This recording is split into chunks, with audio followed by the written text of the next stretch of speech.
Halo teman-teman, hari ini kita mau langsung tanya-tanya sama Papa Nepe tentang gimana cara ngerawat kantong semar ampularia.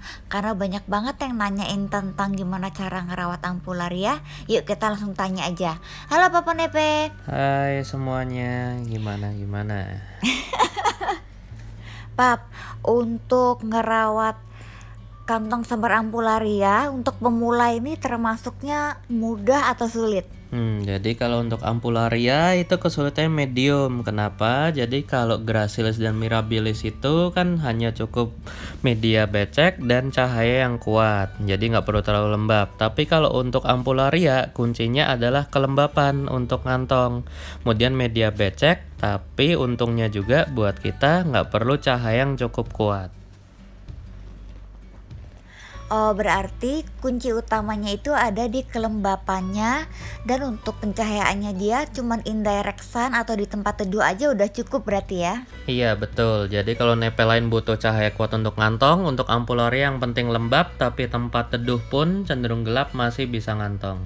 Oke, sekarang kita ngomongin tentang media tanamnya. Nah, jadi tips-tips yang bisa aku bagikan, pertama soal media. Bisa kita lihat di video ini, media-media dari ampularia di kelontong roro itu cukup beragam ya.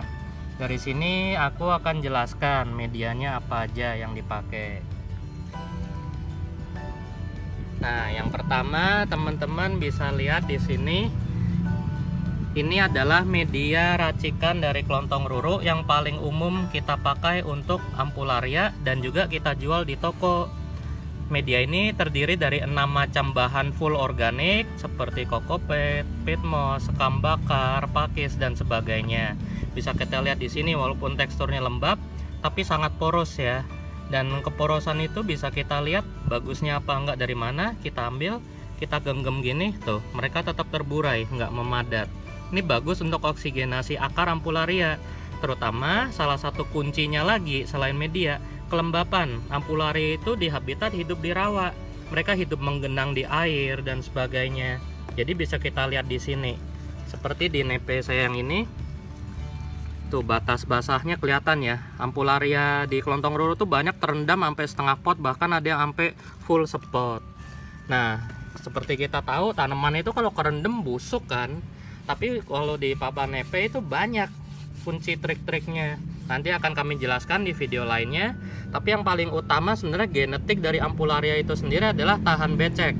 Karena di habitatnya mereka pun hidup di rawa-rawa yang tergenang air yang cenderung stagnan. Jadi memang sudah secara genetik mereka lebih suka habitat yang becek. Nah, selain media seperti ini yang umum dipakai, untuk yang mau lebih suka tantangan, itu ada lagi saran dari kami. Bisa kita lihat. Nah, di sini. Ini adalah peat moss. Carilah peat moss yang tidak mengandung tambahan fertilizer atau pupuk lainnya. Yang biru ya. Peat moss TS2 yang biru ya kalau nggak salah. Nah, selain peat moss, Bukan, yang biru pokoknya. pokoknya yang biru lah, lupa. Oh, ya udah, pokoknya yang biru. Udah lama nggak ngurusin peat moss, lupa. Nah, selain peat moss juga bisa juga dipakai full dari potongan batok kelapa seperti ini. Untuk yang kecil-kecil kayak gini bisa untuk nepe yang masih kecil, tapi untuk nepe-nepe yang sudah besar itu bisa memakai potongan batok kelapa yang lebih besar seperti ini. Bisa juga dipakai langsung, tapi kalau saya lebih suka kita campur semuanya antara peat moss dengan potongan batok kelapa ini. Nah, contohnya gimana kalau udah jadi? Nih contohnya. Ini adalah potongan batok kelapa yang dicampur dengan peat moss dan sedikit tanah gambut. Nah, mungkin teman-teman di sini udah sering dengar ya kalau habitat asli ampularia ada di hutan-hutan Kalimantan dan juga sebagian dari Malaysia, juga di Sumatera. Tanah gambut itu gimana sih? Nih, untuk yang suka tantangan, mungkin bisa nitip kalau punya teman-teman di Kalimantan atau di area lainnya yang memiliki tekstur gambut. Jadi tanah gambut itu sebenarnya mirip dengan peat moss yang impor. Cuman tanah gambut itu sifatnya sangat asam dan juga warnanya kenapa hitam itu karena berasal dari lapukan bahan-bahan organik. Dan ini adalah tanah asli dari habitat ampularia. Saya juga suka memakai ini untuk eksperimen ya. Dan seperti yang kita tahu, di alam, tanah gambut seperti ini karena terkena abrasi air, kandungan humik asid dan sebagainya dari pelapukan, pH di dalam tanahnya itu bisa mencapai 2 sampai 3. Sedangkan rata-rata kalau kita meracik media sendiri seperti ini, pH-nya itu hanya sampai 5,5 atau 6. Jadi bisa kita lihat dari situ tuh Ampularia itu sebenarnya sangat kuat di kondisi apapun. Nah, ini contoh aplikasi aja. Ini adalah Globosa Ampularia Red Clone Thailand, di mana saya menggunakan full dari potongan batok kelapa. Ini nggak pakai campuran apa-apa. Ini nggak pakai campuran apa-apa, pure batok kelapa. Dan bisa kita lihat tuh, batas airnya di pot saya juga cuma setengah pot. Ini ada triknya biar nggak gampang busuk. Kemudian juga ini nepe yang cukup unik sekaligus rewel. Kenapa unik sekaligus rewel? Karena ini adalah silangan dari nepe yang sangat sulit sekaligus paling mudah, yaitu silangan dari Gracilis dan Clypeata. Karena karakteristik Gracilis yang kuat dengan becek dan sedangkan Clypeata karakteristiknya sangat suka poros dan kering, saya juga menggunakan media potongan batok kelapa yang kecil. Dan di sini saya juga menggunakan air terendam hingga setengah pot. Kemudian juga sebagai info aja, kalau di habitat nepe mungkin yang sering ke habitat ya, itu juga hidup bergelantungan seperti ini hingga menjuntai ke bawah. Ini perlu nggak kita tegakin lagi? Orang-orang kan suka mikir gitu. Sebenarnya nggak perlu, kita tegakin hanya untuk faktor estetika saja atau mungkin biar indah dinikmati. Tapi kalau di tempat saya karena udah terlalu banyak, aku udah nggak sempat ngurusin, kita biarkan menjuntai saja seperti di habitat. Kemudian juga bisa kita lihat seperti mungkin di video sebelumnya udah aku pernah jelasin tentang hormon auksin dan sitokinin. Itu berperan dalam pembentukan tunas dan basal. Jadi kalau nepe udah miring seperti ini, hormon sitokinin akan menjadi lebih dominan dan mendorong keluarnya tunas baru atau basal seperti yang nantinya bisa kita setek. Oke, media tanam mudah ya. Nah sekarang untuk penyiramannya nih, airnya dengar-dengar katanya kalau kantong semar termasuk si Ampularia ini kita harus siramnya pakai air yang TDS-nya rendah, benar nggak tuh? Nah itu juga berperan dalam media ya.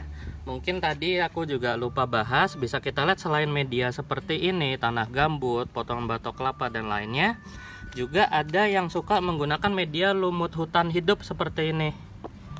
Bisa kita lihat di dua Ampularia ini. Dan media lumut hidup ini juga tersedia di Kelontong Ruru, bisa didapatkan. Nah, kelebihannya apa dan kekurangannya? Jadi bisa kita lihat, kalau untuk nepe-nepe yang saya menggunakan mos hutan hidup seperti ini, bisa kita lihat tidak terendam air. Kenapa? Jadi mos hutan hidup seperti ini itu sangat bagus untuk akar karena cenderung poros dan asam. Jadi sangat cocok untuk akar Nepenthes Ampularia. Tapi mos hutan seperti ini kan hidupnya biasanya di kayu atau bebatuan atau serasa humus. Mereka tidak tergenang air. Sekalinya mereka tergenang air, mereka sangat mudah lapuk dan sangat cepat menjadi petmos atau tanah gambut. Itu akan sangat berakibat kurang baik untuk akar karena jadi sangat, kalau aku bilangnya basi ya, bukan asem. Orang lain bilang media jadi asem, tapi Ampularia ini tuh sebenarnya kuat dengan asem. Jadi karena basi itu cenderung banyak bakteri hidup, kemudian berbau busuk dan sebagainya. Jadi untuk yang menggunakan media lumut hidup seperti ini, itu saya tidak genangi dengan air. Nah terus peran TDS air itu apa? Mungkin banyak yang belum tahu juga, sering ada yang nanya, Kak itu TDS apa sih maksudnya? TDS adalah total dissolved solid. Jadi itu kandungan benda padat yang terkandung di dalam air yang kita pakai. Mungkin kita selama ini lebih sering mewaspadai garam dan sebagainya. Nah kadang kita ngukur air itu TDS-nya lumayan tinggi, bisa 200, 500. Itu nggak perlu khawatir. Seperti Ampularia di Kelontong Ruru, itu kalau kita ukur TDS-nya itu rata-rata 400-500 dari air hujan, dari air AC dan sebagainya. Bahkan teman saya pun ada yang sampai menggunakan air hingga 7000 TDS dan masih aman, nggak cuma untuk Ampularia. Nah itu kenapa? Jadi yang perlu kita khawatirkan dari TDS itu hanya menghitung total dissolved solidnya. Jadi benda padat apapun yang ada di air itu muncul di situ angkanya. Sedangkan yang perlu kita khawatirkan hanya garam-garam yang bisa berbahaya untuk tanaman. Nah Jadi kandungan TDS itu atau garam biasanya makin tinggi, makin akan lebih cepat merusak media yang kita pakai. Terutama jika media yang kita pakai adalah sphagnum moss atau lumut hidup. Nah, kenapa kadang beberapa kali kami menyarankan untuk tidak menggunakan sphagnum moss? Karena sphagnum moss itu kan sifatnya menyerap air atau moss hidup seperti ini. Kita juga nggak bisa tahu kondisi orang dalam memelihara itu airnya seberapa bagus. Kalau di kami itu udah terbukti airnya masih aman dan sebagainya. Jadi masih aman buat lumut atau sphagnum moss. Jadi kalau mau pakai sphagnum moss buat ampularia itu bisa. Cuman kita harus yakin airnya benar-benar bersih dari kandungan garam mineral. Sebisa mungkin pakai air RO. Berarti media tanam yang kita pakai sama air yang kita pakai itu saling Betul. berhubungan dong. Sangat menentukan. Tapi yang paling aman Paling untuk aman pemula? untuk pemula tentunya adalah media racikan seperti ini. yang ini aja ya. Iya, jadi karena ini kan ibarat kandungannya udah benda mati semua dan tidak terlalu menyimpan air dan juga dia poros. Nah, gunanya poros itu apa? Kita sering dengar nggak cuman di Nepenthes, di tanaman hias pun tanaman suka tiba-tiba mati busuk. Sebenarnya itu yang bikin mati busuk bukan kebecekan air, tapi justru karena terlalu lembab, banyak air, bakteri-bakteri anaerob atau yang melakukan proses dekomposisasi tanpa udara, itulah yang berbahaya untuk akar. Nah, karena ini relatif adalah benda-benda yang memang sudah terdekompos secara alami, sudah tidak mengalami pembusukan, maka aman untuk nepe maupun dengan media tatakan full, maupun disiram rajin, atau bahkan cenderung kering. Kita lupa nyiram pun aman karena ini lembab. Jadi pakai media tanam ini mau Iya. kita becekin, mau kita kering, dia tetap aman. Ya, terutama tapi patut diingat nggak semua nepe bisa becek ya. Yang biasanya kuat becek adalah Ampularia, Gracilis, Rafflesiana, Mirabilis, dan aneka hybridnya. Oke. Berarti airnya paling aman adalah yang TDS rendah ya. Ya, Pakai TDS air rendah. hujan atau pakai Air RO. Air RO itu kita bisa pakai yang merek Amidis ya, kalau nggak salah ya. Ya, kalau Amidis itu bener-bener jatuhnya distilled water, itu bener-bener nol, isinya hanya air aja, nggak ada kandungan solid meter apapun. Kalau yang merek Clio itu bisa juga nggak? Clio juga bisa. Clio juga bisa ya. Dan sebenarnya untuk nepe mau kita pakai air sumur pun bisa. Seperti cerita saya tadi, saya ngelihat sendiri teman saya tuh airnya pakai air sumur hingga 7000 TDS, itu masih hidup. Tapi tentunya medianya dia juga menggunakan media seperti kokopet, sekam, dan lainnya yang memang sudah terdekompos dengan baik. Oke. Terus kita mau bahas pemupukan.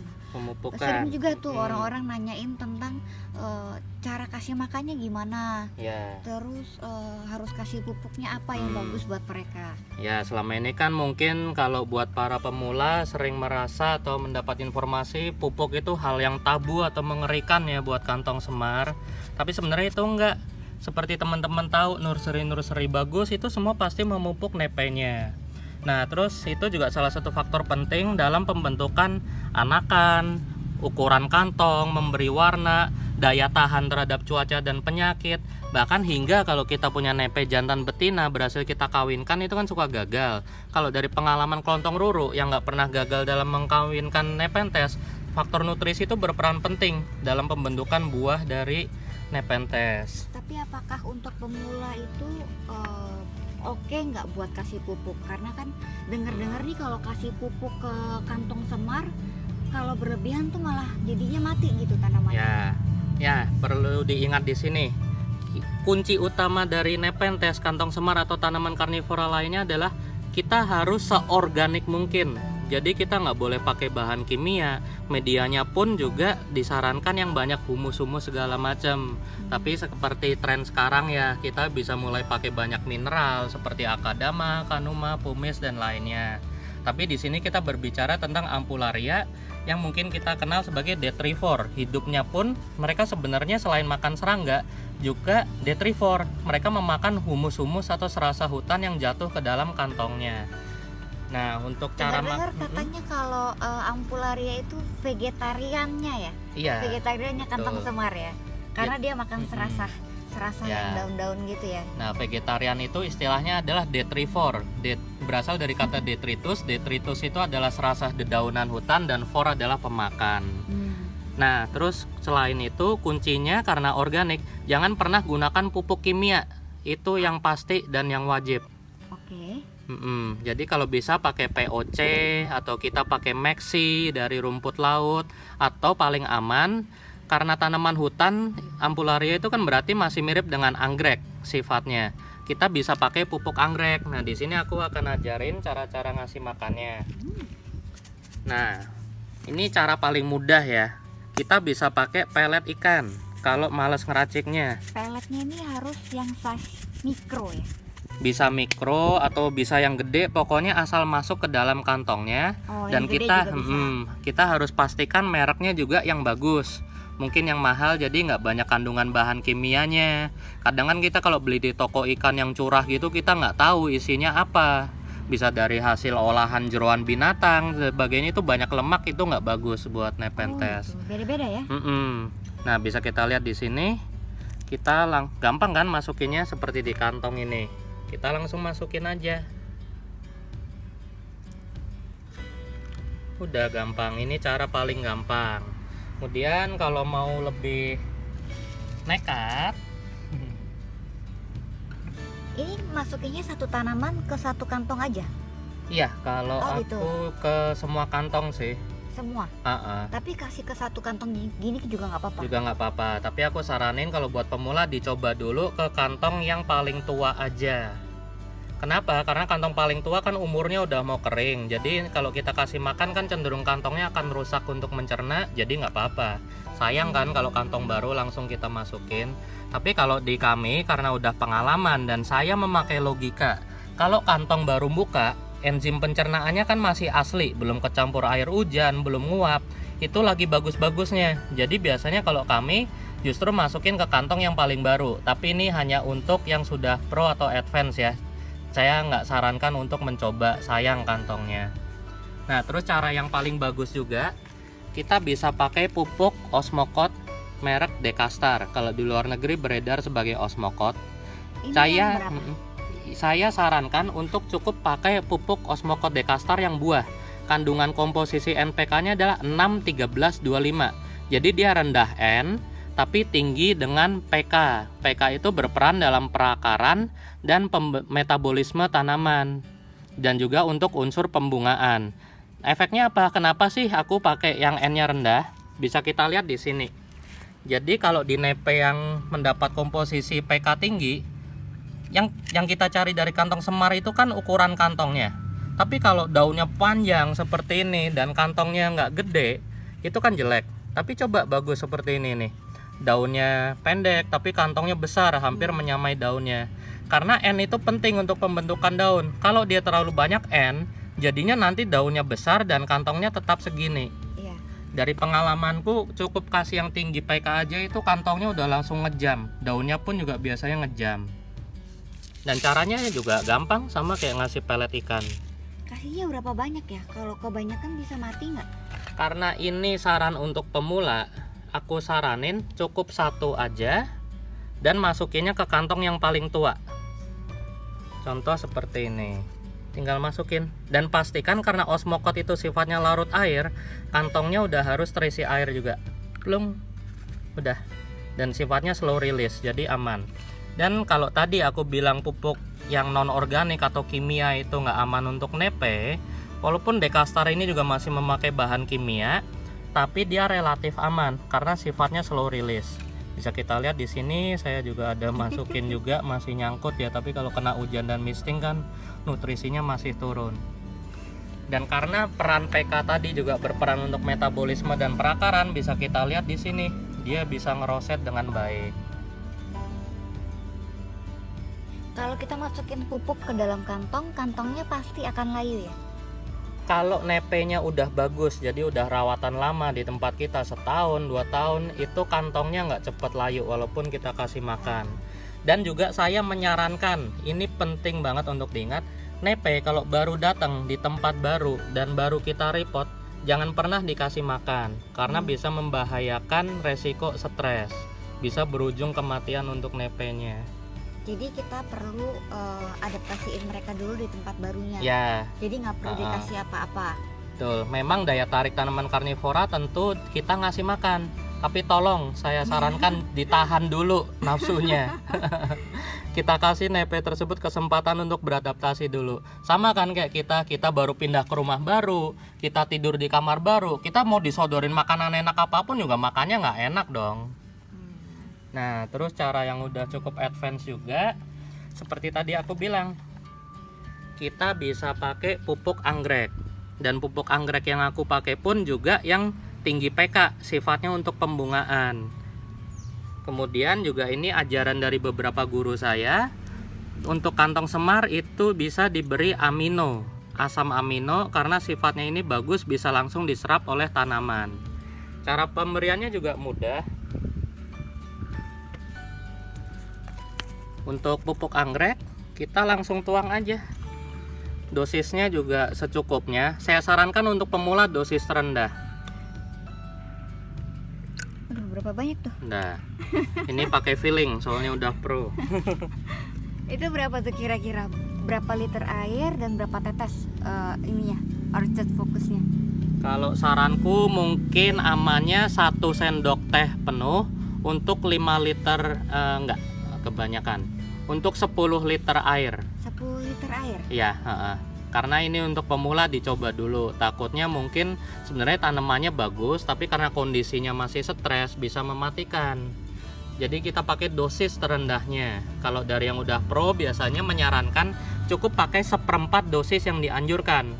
Tapi kalau udah biasa, udah nepenya beradaptasi, saya juga sama teman-teman yang lain suka pakai dosis full. Nah, kemudian berarti berapa lama kita harus adaptasi nih? Misalnya nih ada pemula baru beli, dia kan baru datang, baru di potting, nah itu harus tunggu berapa lama baru boleh kasih pupuk? kita nggak punya patokan waktu untuk seberapa lama. Kita harus perhatiin kantong semarnya. Jadi gimana cara tahunya kalau kantongnya udah beradaptasi? Tentu dengan keluar daun baru, dengan keluar tunas baru. Terus lebih bagus lagi kalau dia udah keluar daun baru dan tetap ngantong. Langsung kantong? Iya, langsung ngantong. Terus juga kita bisa lihat dari ukuran kebahagiaan tanaman, itu kita lihat dari ukuran daunnya. Bisa kita lihat nih, ini baru dari setekan, daunnya kan kecil. Tapi karena kondisinya bahagia di sini, daunnya relatif makin besar. 1, 2, 3 tuh, lama-lama makin gede kan? Ukuran kantongnya juga bagus. Bisa kita lihat di sini juga tuh. Ukuran daun lama dibandingkan dengan daun baru pasti lebih gede daun baru. Itu patokan kalau nepenya bahagia. Nah, selain pupuk anggrek tadi, untuk amino aku pakai ini. Cara pakainya juga sama, biasanya aku campur. Jadi kita campur dengan larutan pupuk anggrek tadi. Di sini aku pakai filling aja. Cuman aku tetap saranin dosis terendah. Kalau untuk amino mungkin hanya 1/4 sendok teh untuk 1 liter air. Udah, kita aduk aja. Nah, ini cara pakainya ada 2. Kalau cairannya udah jadi, bisa kita masukin ke sprayer. Dari sprayer kita pupuk langsung ke daunnya. Jadi kita semprot langsung ke daunnya aja. Atau mungkin kalau teman-teman yang udah hobi cocok tanam, itu kita sebutnya foliar spray ya, atau foliar feeding. Jadi pemupukan melalui daun. Jadi nutrisi-nutrisi tersebut akan diserap melalui daun. Nah, untuk ini cara mudahnya saya juga akan memberi ilmu dari guru saya yang mengajarkan banyak tentang kantong semar. Jadi seperti teman-teman tahu, kantong semar itu kan membentuk perangkap untuk mendapat makanan. Nah, kenapa sih kita nggak langsung pupukin aja seperti tanaman lain, siram ke media segala macam? Jadi mereka udah terprogram secara genetik, udah beradaptasi, tetap paling bagus. Namanya aja kantong semar, bentuk kantong. Mereka tetap penyerapan paling bagus melalui kantongnya ini. Jadi kalau teman-teman cari di Google itu banyak dalam penelitiannya yang menyatakan daya serap akar di tanaman karnivora seperti kantong semar, VFT, saracenia itu berbeda-beda. Dan mereka tetap menyerap nutrisi paling utama adalah dari perangkap-perangkapnya. Jadi di sini aku memasukkan campuran pupuk anggrek dan amino. Nah, kalau udah kayak gini, gampang kan nyiremnya. Nah, udah kita siram aja, masukin ke tiap kantong. Apalagi kalau kita pakai ini gampang untuk ngasih makan basal-basal ampularia yang masih kecil seperti ini. Dan karena sifatnya pupuk anggrek, kena tanah pun nggak apa-apa. Tuh, saya masih berani siram ke medianya. Ini nggak apa-apa. Ini juga kita kasih makan.